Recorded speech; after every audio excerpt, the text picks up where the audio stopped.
Becoming an occupational therapist is me. What you see is what you get. I live and breathe occupational therapy with the way that I communicate with people, the opportunities that are available out there, the fact that we want to do the best for anyone that we come into contact with, whether that's a patient direct, family member, carer, and also working with our colleagues. Occupational therapy is about a holistic approach and supporting everyone that we come into contact with. I've always enjoyed working on acute and on the wards, but I actually wanted to come more into community and actually work with individuals and the families and alongside the GP surgeries to look at how we can look at preventing people coming into hospital, and also looking at how we can reach patients in our community to look after their healthcare, especially those in deprived areas. Occupational therapy, enhances people's lives. We look at people holistically, so mental health and physical health. We have conversations about returning to work, retaining the roles that they've always had, recovery, and even supporting those that may be supporting others that are going through a pretty tricky time as well. So community just offers more autonomy as a clinician. We still work as MDTs. We are still got access to our nursing and our physio colleagues, but yet we're able to get really down to the grassroots of people's care, especially in their own home environment. As I'm sure everyone is aware, the NHS is under high pressures at the moment, every which way.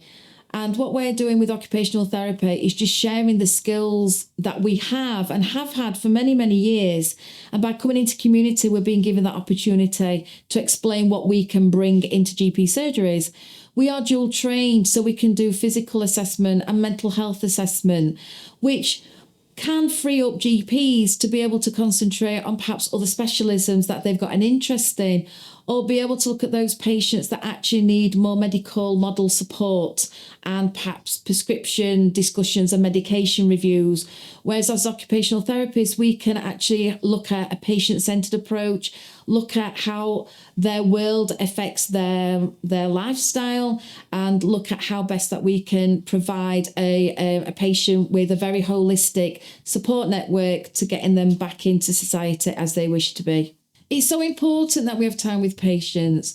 It's not uncommon again that someone may come in with, say, a back injury, but actually there's other things going on as well. And by having that time and by using the initial interview process that occupational therapists do, we're trained in motivational interviewing, and we also have an element of coaching in there that we're able to extrapolate further information as to what make that individual tick.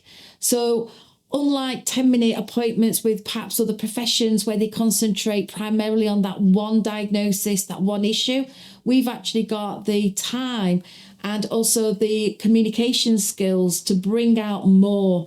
So again, very, very frequently, we can have conversations with an individual, whereas actually there's more going on, which then we can help support by perhaps referring on to our link workers, some more community. Maybe there needs to be more some psychological support. Maybe there's a bereavement that hasn't been mentioned before. Maybe actually we do need a GP referral because there's a medical issue that's been underlined. So we can really unpick what's going on with that individual. We work holistically. That's what occupational therapy ethos is. These are what our values are, and it's what our beliefs are, so that when we do come up with a patient-centered approach to looking after that individual, returning to be the independent person that they achieve to be. Having come away from the acute care setting, it's actually really nice to be in a community setting where you can stop those moments of crisis. So, for example, last week I was made aware of a lady that was struggling to carry her meal from the kitchen into the living room, and all she required was a kitchen trolley. Now, ordinarily, GP wouldn't have been in a position to refer for a kitchen trolley to be provided to that home. But as I'm an occupational therapist and I can prescribe equipment, within 24 hours, this lady had a trolley in her home, to the joy and delight of a daughter who was now no longer having to go to that house simply to carry her mother's meal from the kitchen to the living room. And the lady had her independence returned. So it was such a quick win. Everybody was happy. It prevented a potential fall. It prevented avoided a potential scolding as carrying that hot drink. So it's actually been in grassroots of care. It's being able to be very responsive, getting to know your patient group. And what's really lovely is, as my role is developing, is other MDT members are able to understand what I can bring to the table. So they can ask me questions that perhaps they wouldn't have been able to have answered quickly in the past. Being an occupational therapist, especially in community, is every day is different. There is always something else to look forward to, and you're always meeting new and different people.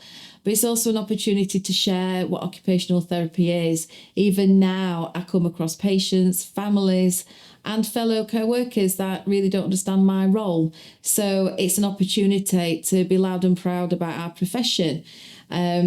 It's a very fulfilling job. I get to see so many different people and work in so many different areas and effectively help them, looking at their hierarchy of needs and making sure that they're in a position where they can continue to live a fulfilled life. It makes you feel really, really honoured and privileged to be in a position that you can help somebody so swiftly and give really good outcomes for that as well. It's incredibly rewarding. I love my job. I love coming into work, and I love all the people that I come face-to-face contact with. You are highly respected. The GPs, again, we're in a lovely position that we're still educating our GPs as to what occupational therapy can bring to cognition assessments, perceptual assessments, memory assessments. We can talk about strategies for returning to work or providing equipment so that they can maintain to be independent in their own home. We can also have conversations with families as well, so they've got a better understanding as to what mum and dad might be experiencing as they're going through dementia, cancer treatments, and more recently menopause.